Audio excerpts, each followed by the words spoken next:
Shenandoah Writers Retreat by Schaum/Shieh in Lexington, United States. Shenandoah House by Schaum/Shieh unfolds over a lush slope of the Allegheny Mountains in western Virginia, part of the Appalachian Range. The 2,750-square-foot home and writer's retreat was built for a creative couple with deep ties to the area's landscape. The open, expansive views and rolling surroundings, paired with the challenges presented by a steep site, inform the overall design.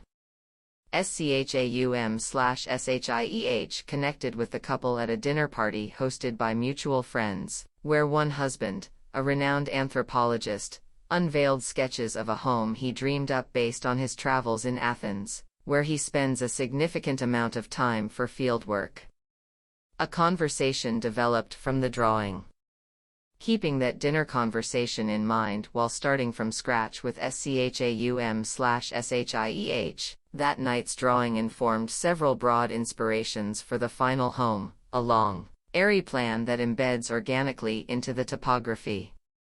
The final home organizes 3 bedrooms, 3 bathrooms, a dining room, a living room, a study, and a garage along a single line that follows the contours of the hilltop site.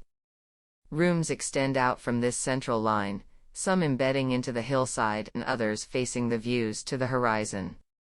This stretched plan, where rooms resemble irregular pods connected by a single corridor, creates pockets for gardens and outdoor nooks between each room, on both sides of the home. This layout is connected by a gray metal roof whose undulating surface emphasizes the lines and volumes of the surrounding slopes. This sense of soft relief also informs the home's material palette. The roof joins pliability with the durability necessary for the area's seasonal shifts.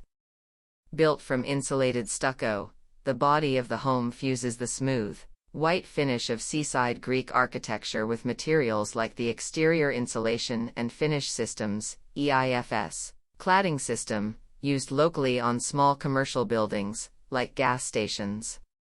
The windows that frame either end of the 120-foot-long hall create a telescope effect, focusing at one end on the dense forest and the other on the surrounding meadow. The windows both frame the site and the interspersed gardens that slide between the rooms. They also literally open up and create physical connections down the steps to the landscape.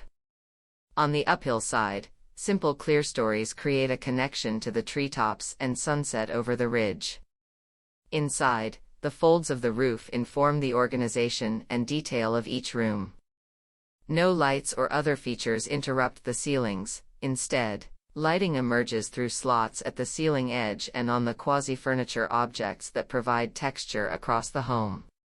These custom objects take on much of the interior materiality. One is wood, one is stone, and one is concrete. Throughout, the local use of soapstone influences many of the stone highlights, such as the hearths and wood storage, while bamboo clads the sprawling floor.